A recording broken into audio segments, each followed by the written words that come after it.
Bonjour Maël de Calan. Bonjour. Merci beaucoup d'être venu nous voir. Vous êtes donc cofondateur de cette mission, pour une alternative à la droite forte, parce qu'on parle beaucoup de la droite forte. Oui, c'est d'abord la motion des trentenaires de l'UMP qui veulent rénover en profondeur leur mouvement et qui se battent pour deux choses. D'abord pour préserver l'unité du mouvement. On considère que si les motions devenaient des chapelles comme au PS, l'UMP serait menacée d'explosion. On considère également que l'UMP n'a pas besoin de donner un grand coup de barre à droite comme le propose telle motion ou un grand coup de barre vers le centre comme le propose telle autre, mais qu'il faut au contraire insister comme Sarkozy en 2012 sur ce qui nous rassemble. Donc l'unité et par ailleurs la refondation de l'UMP. On fait des tas de propositions pour redevenir un grand parti de militants, ce qu'on n'est plus, un parti qui élabore de nouvelles idées, ce qu'on ne fait plus, et puis surtout un parti qui se met en ordre de bataille pour écraser la gauche dès 2014, ce qui est loin d'être gagné. Mais c'est un peu antinomique quand vous dites on veut absolument garder l'unité d'un parti, quand on fait une sixième motion, il y en a 6 en tout, enfin il y en avait 7, il n'y en a plus que 6.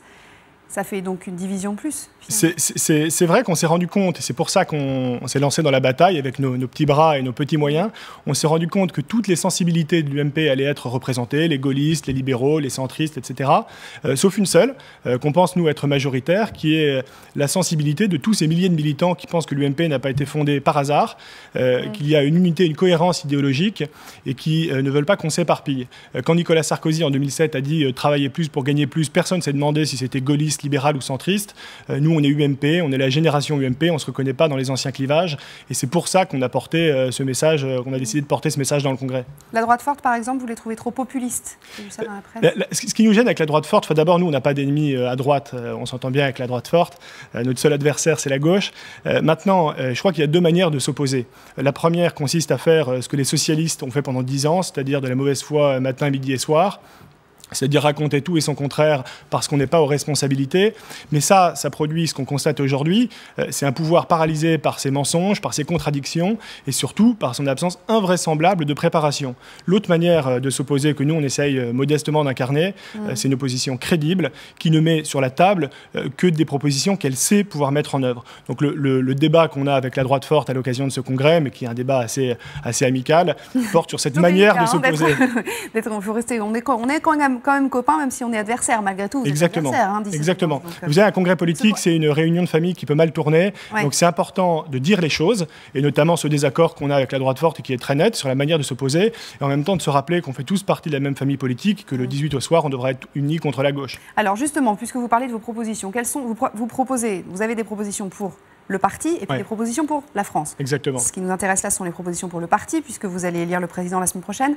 Quelle serait la proposition forte que vous faites? Peut-être la proposition la plus importante, qui consiste à refaire, nous on veut refaire de l'UMP un grand parti de militants. Un parti de militants, ça veut dire un parti qui a des cadres qui sont là pour accueillir les nouveaux adhérents, les former, les encadrer.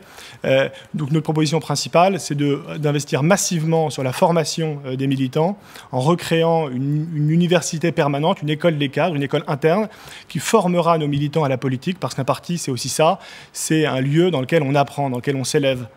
C'est pour ça, moi j'ai lu sur votre site, rouvrir une permanence dans chaque circonscription d'ici 2017, c'est-à-dire qu'il faut être 2017, c'est-à-dire qu'il faut être présent partout. Ça, c'est effectivement une autre proposition. Il y a une petite centaine de parlementaires qui ne sont pas revenus après les élections. Ça veut dire 100 permanences qui vont fermer. Et on considère qu'on ne pourra pas... L'ancrage local, c'est compliqué dans ces cas-là. Exactement. Comment est-ce qu'on peut accueillir les Français et aller à leur rencontre si nos permanences ferment?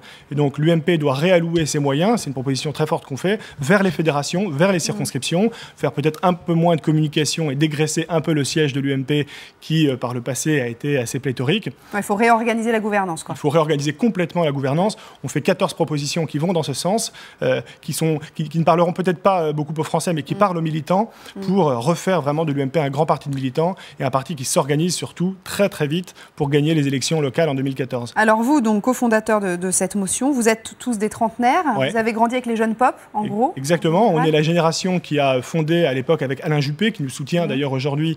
On va parler de vos soutiens après. Qui a fondé les Jeunes Populaires en 2002. On est tous ancrés dans nos fédérations, pour ma part dans le Finistère, Mathieu Schlesinger dans le Loiret, Enguerrand Delannoy dans la Vienne, on ne va pas tous les citer. Mais on a cette particularité d'être à la fois des militants, très impliqués dans nos fédérations, on est tous bénévoles, hein, aucun de nous n'est salarié par le parti, et en même temps, d'être investis dans le débat d'idées. Et ça, c'est important, on a ce double ADN, à la fois boîte à idées et militant, et c'est à partir de ce double ADN qu'on a créé la boîte à idées. Ouais, et vous êtes soutenu par des poids lourds de l'ancien gouvernement Fillon, c'est ce que vous me disiez tout à l'heure, vous avez parlé de Juppé, il y a Bruno Le Maire, il y a Benoît Apparu.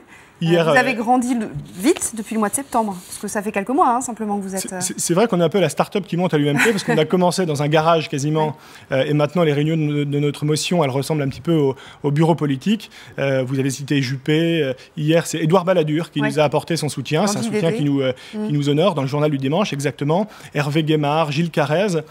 Mais vous voyez que ce soit les jeunes du parti qui défendent son unité, qui s'engagent pour préserver son unité, et que ces jeunes soient soutenus par des poids lourds qui sont de plus en plus nombreux, ça veut dire que l'UMP a encore de beaux jours devant elle. La motion va soutenir Copé ou Fillon? Alors, si je vous pose la question, j'ai rien compris ou La motion a décidé de ne pas s'engager dans cette élection. C'est une élection qui est très différente pour deux raisons. D'abord, parce qu'on est une motion de rassemblement et qu'il y a dans nos rangs des soutiens de Jean-François Copé et d'autres de François Fillon. La deuxième raison, la plus importante, c'est que notre programme de refondation pour l'UMP, militant et intellectuel, il a vocation à s'appliquer quel que soit le vainqueur dimanche prochain. Et Nicolas Sarkozy, vous avez eu des nouvelles de lui ou pas? Il vous soutient? Vous avez pu en parler avec lui? Nicolas Sarkozy, on doit en parler avec lui dans les tout prochains jours. On a été les fondateurs de la boîte à idées au cœur de l'élaboration de son programme en 2012. On est soutenu par la plupart de ses anciens collaborateurs à l'Élysée. Et donc voilà, je pense que s'il y a une motion qui est sarkozyste, c'est la nôtre. Il va voter puisqu'il est adhérent de l'UMP et j'espère qu'il votera pour nous. Bon, écoutez, on en reparlera la semaine prochaine. Merci beaucoup en tout cas, Maëlle de Caland, d'être venu nous voir. C'est donc dimanche le